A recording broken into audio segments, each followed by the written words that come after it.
Bravo.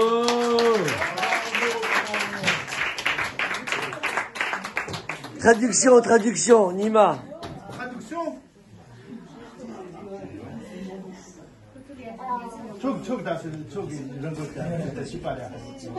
Oui, elle a, tout à l'heure, c'est elle qui a chanté celui-là, c'est elle qui a Traduit, d'accord. traduction celui-là, c'est la même. Alors maintenant, tous ensemble. Ouais.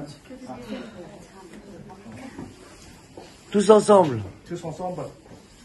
Ah, c'est pas chanter encore la... Allez, viens là. Ça, je suis sûr. Celui-là.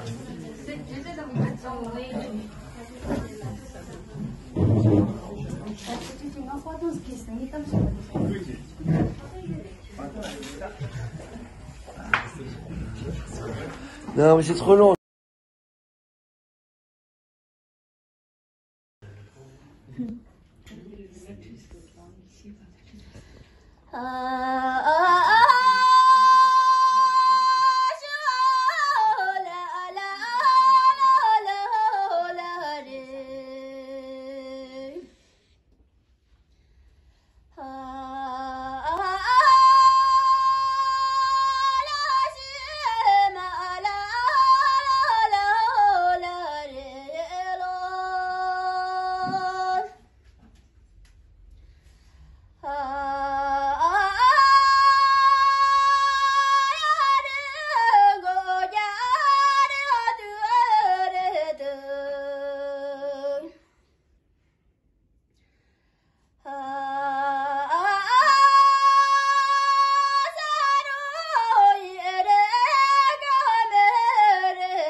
Traduction, Nima.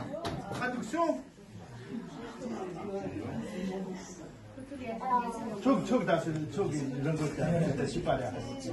Oui, tout à l'heure, c'est elle qui a chanté celui-là, c'est elle qui a Traduit, d'accord. traduction celui-là, c'est la même. Alors maintenant, tous ensemble. Ouais. Tous ensemble. Tous ensemble. Ah, c'est pas chanter encore la... Allez. Ah, celui-là. Celui-là.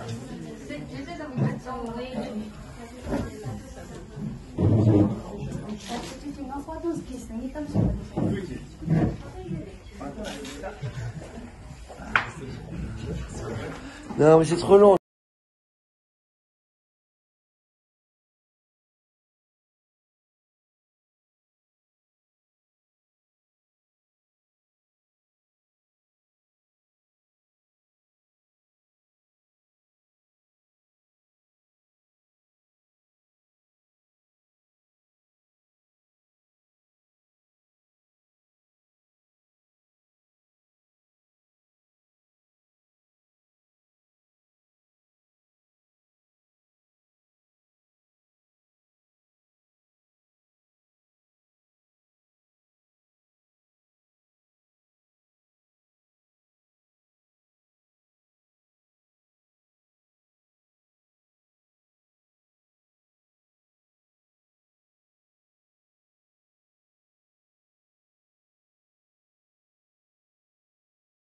À l'écoute d'Europe 1, on programme dans le prochain quart d'heure l'interview actu, notre invité François Gémen. Et oui, vous allez évoquer la vague de chaleur que connaît la France et puis aussi les incendies qui n'épargnent pas grand monde. Alors à tout de suite sur Europe 1. Europe 1 matin week-end, Elam Medjahed.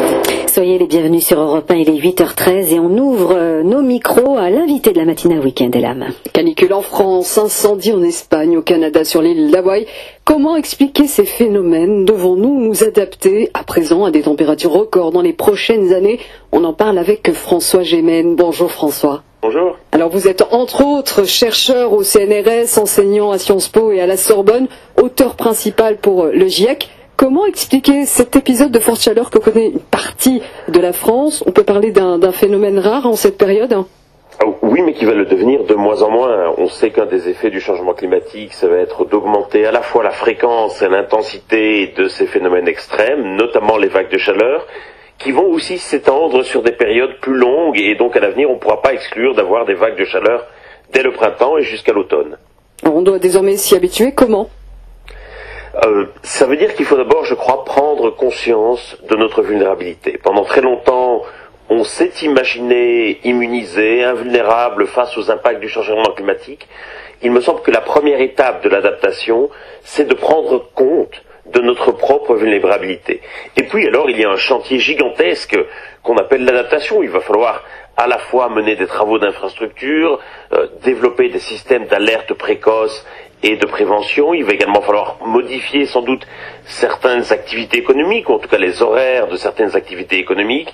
Il va falloir revégétaliser les villes, il va falloir transformer des normes d'architecture. Je pense notamment à des bâtiments ou à des toits peints en blanc. Il y a vraiment plein de choses à faire, et donc on ne peut plus se contenter aujourd'hui de réduire nos émissions de gaz à effet de serre, même si ça reste la priorité première.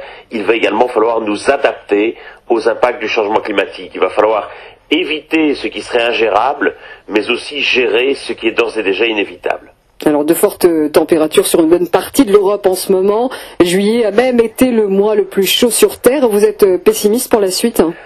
Je dirais que c'est pas une question d'optimisme ou de pessimisme. Le changement climatique, c'est un problème d'accumulation. Et donc les températures sont déterminées par l'accumulation des gaz à effet de serre dans l'atmosphère. Tant que nous continuons à envoyer des gaz à effet de serre dans l'atmosphère, les températures vont continuer à monter. Littéralement, c'est comme si on faisait couler un bain dans une baignoire.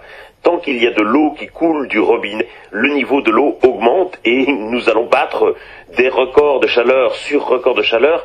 C'est malheureusement quelque chose qui est d'une logique implacable jusqu'à ce que nous ayons atteint la neutralité carbone, c'est-à-dire jusqu'à ce que nous ayons atteint le moment où nous parvenons à retirer de l'atmosphère autant de carbone que nous n'y envoyons.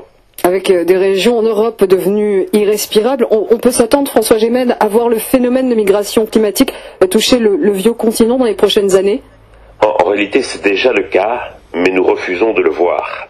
Quand on regarde les 5 premiers pays d'origine des demandeurs d'asile en France l'année dernière, on trouve déjà 2 pays, le Pakistan et le Bangladesh, qui sont des pays en première ligne face aux impacts du changement climatique. En réalité, toute une série de migrations que nous appelons migrations économiques en provenance par exemple d'Afrique subsaharienne, eh bien ce sont déjà des migrations que nous pourrions appeler migrations écologiques ou migrations climatiques, simplement parce que dans l'Afrique subsaharienne, on estime qu'à peu près la moitié des ménages dépendent de l'agriculture de subsistance comme première source de revenus. Ça veut dire que pour la moitié des gens là-bas, leur source principale de revenus est intrinsèquement liée aux conditions environnementales. Vous et moi, nous percevons le même salaire en été comme en hiver, mais pour une grande partie de la population sur la planète, leurs ressources financières dépendent directement des conditions environnementales, et donc je crois que nous avons tort de parler au futur de ces migrations. C'est déjà une réalité aujourd'hui, simplement nous ne voulons pas la voir. Et on voit les feux de forêt en tout cas se multiplier. La Grèce, l'Italie, le Portugal, l'Espagne, mais aussi le Canada, les incendies n'épargnent plus aucun endroit, ou presque. Non, on l'a vu l'année dernière avec des incendies qui touchaient jusqu'à la Bretagne, c'est-à-dire des régions qui étaient peu habituées à connaître ces incendies. Très clairement, le Canada n'est pas un pays habitué à connaître des incendies de cette ampleur. Donc ça veut dire qu'il faut à la fois prendre conscience de sa vulnérabilité, comme je le disais tout à l'heure, mais également renforcer les moyens de protection et de lutte contre les incendies, y compris dans des endroits peu habitués à ce type d'incendie. Alors concernant en particulier les incendies sur l'archipel américain d'Hawaï, il y a le bilan humain dramatique, plus d'une centaine de morts et des centaines de disparus. C'est aussi une catastrophe pour le changement climatique, François Gémen. Bien sûr, la première catastrophe, vous l'avez rappelé, ce sont pour les personnes touchées elles-mêmes. C'est aussi une catastrophe pour la biodiversité, bien entendu, mais aussi pour le changement climatique. Parce que lorsqu'un arbre brûle, eh bien, il va rejeter dans l'atmosphère l'ensemble du carbone qu'il avait accumulé avec la photosynthèse au cours de sa vie dans son tronc et dans ses branches. Et donc on estime que si les incendies au Canada, par exemple, étaient un pays, eh bien, ça serait le 5e plus gros émetteur de gaz à effet de serre au cours de l'année 2023. Donc la quantité de carbone qui est rejetée par ces incendies est absolument gigantesque, et donc il faut absolument redoubler d'efforts pour lutter contre ces incendies et pour essayer d'éviter qu'ils se déclenchent. Et concernant à présent la responsabilité des autorités dans ce drame, en tout cas l'archipel d'Hawaï, qu'est-ce qu'on peut en dire aujourd'hui ? Je dirais qu'il y a, me semble-t-il, même si je ne connais pas spécifiquement la situation de l'état des sapeurs-pompiers américains à Hawaï, il me semble très clairement qu'il y a un sous-investissement dans des mesures de prévention et de lutte contre les incendies, notamment en raison de cet aveuglement par rapport à la vulnérabilité face aux incendies. Joe Biden se rendra, lui, ce lundi sur l'île. Qu'est-ce que le président américain peut annoncer? Comment sa visite tardive est interprétée? Il est clair qu'elle est très tardive. Vu l'ampleur du drame, on se serait attendu à ce qu'il rende visite aux habitants beaucoup plus tôt. De surcroît, les incendies se sont produits dans une période de faible activité diplomatique internationale. Et donc oui, il aurait pu, à mon sens, se rendre plus tôt à Hawaï. J'imagine qu'il va annoncer des moyens pour essayer de reconstruire et de venir en aide aux victimes. Mais j'espérerais surtout qu'il annonce un vaste plan d'adaptation. Et là encore, on sait que dans les pays industrialisés, nous avons pris énormément de retard en matière d'adaptation au changement climatique, et parfois nous devrions avoir l'humilité de reconnaître qu'il y a beaucoup de leçons que nous pourrions prendre dans les pays du Sud, qui ont pris beaucoup plus tôt que nous conscience de leur vulnérabilité. Alors une dernière question, comment se positionnent clairement maintenant les États-Unis vis-à-vis de ce changement climatique ? Très clairement, le plan d'investissement qui a été voté par les États-Unis, donc l'Inflation Reduction Act, la loi de réduction de l'inflation, est sans doute la pièce de législation la plus importante jamais votée sur le changement climatique. Et donc on voit aux États-Unis des investissements absolument massifs sur la transition énergétique, y compris des investissements qui vont attirer des investisseurs européens. Et donc très clairement, les États-Unis cherchent à se positionner en leader sur ce sujet via l'investissement. Nous avons tendance en Europe souvent à préférer la régulation à l'investissement, j'ai envie de dire que les deux continents auraient sans doute un peu à apprendre l'un de l'autre. Il faudrait sans doute davantage de régulation aux États-Unis, et en Europe, nous aurions bien besoin de davantage d'investissement. Merci François Gémen. Merci à vous. Je rappelle que vous êtes notamment chercheur au CNRS, enseignant à Sciences Po et à la Sorbonne, auteur principal pour le GIEC. Merci d'avoir choisi Europe 1.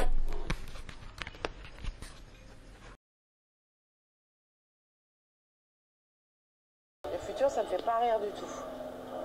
Le futur m'angoisse un maximum parce que je sens bien qu'on est tous on est vraiment en train de prendre le mauvais chemin, vraiment.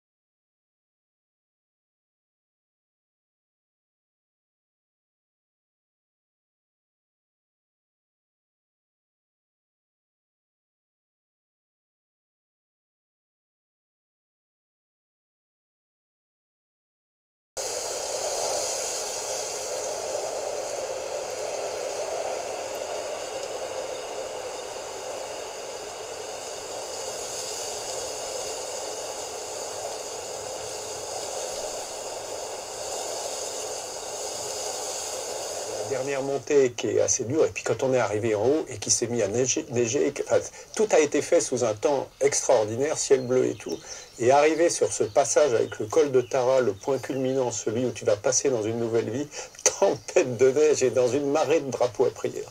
C'était un truc mais qui dépasse l'imagination, ça. On a eu de la peine à s'en remettre de ce voyage. Hein. Tu te rappelles, quand on est rentré en Europe, hein, on n'arrivait pas à parler. Moi, j'arrivais pas à parler de ce voyage, et toi, pareil, sans avoir les larmes dans les yeux. On était bouleversés. Hein. Et ça nous a possédé longtemps. Hein.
Du magma à l'occasion de la prochaine éruption. La prochaine éruption aura lieu à l'intérieur de la ville. C'est une caldeira active. Il y aura une nouvelle éruption à un moment ou à un autre. Cela ne fait aucun doute. La question n'est pas de savoir si elle va se produire, mais quand. Il est impossible de prédire exactement quand se réveillera le supervolcan des champs flégréens. Mais tout indique que le moment redouté approche. La ville de Naples sera rayée de la carte et une bonne partie de l'Europe se retrouvera ensevelie sous un tapis de cendres.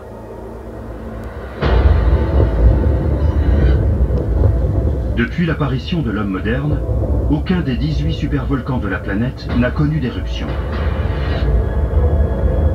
Mais parmi tous ceux qui existent, le supervolcan des champs flégréens est le plus susceptible de se réveiller.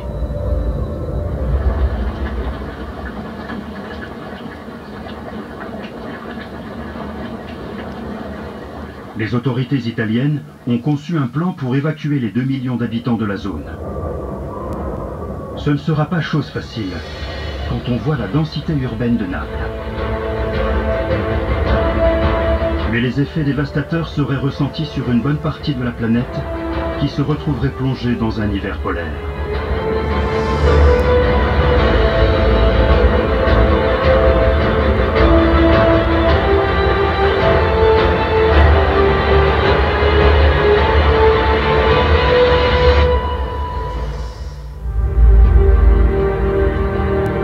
La Terre est bel et bien une planète volcan. Une planète vivante, perpétuellement animée de mouvements souterrains, qui ne cessent de déplacer les continents et de les transformer. La planète Terre est terriblement vivante. Les volcans en sont la preuve. Les volcans, ils naissent, ils vivent, ils meurent, ils bougent, ils changent. Les volcans ont joué un rôle capital dans l'histoire de la Terre. Ils l'ont modelé, et ils continuent de le faire. Leur puissance explosive nous fascine. Sans ces éruptions, la Terre ne serait pas ce qu'elle est aujourd'hui.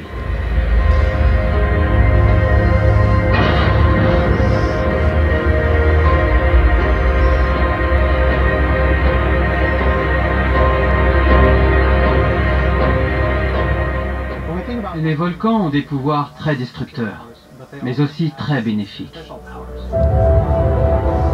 Comme le prouve la caldeira des champs flégréens, ou encore le volcan Taal, les hommes sont attirés par les bienfaits du volcanisme.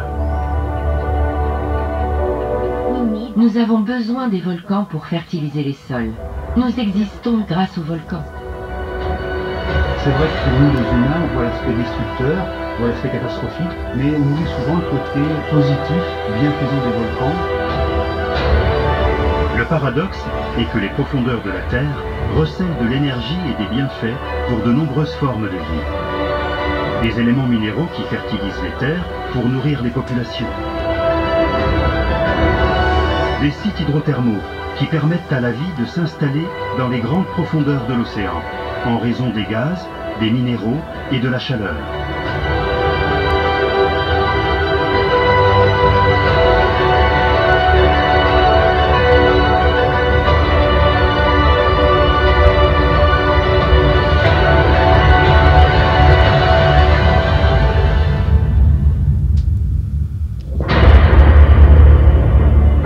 Cela vaut bien qu'on s'accommode des colères meurtrières de ces géants, le plus souvent endormis.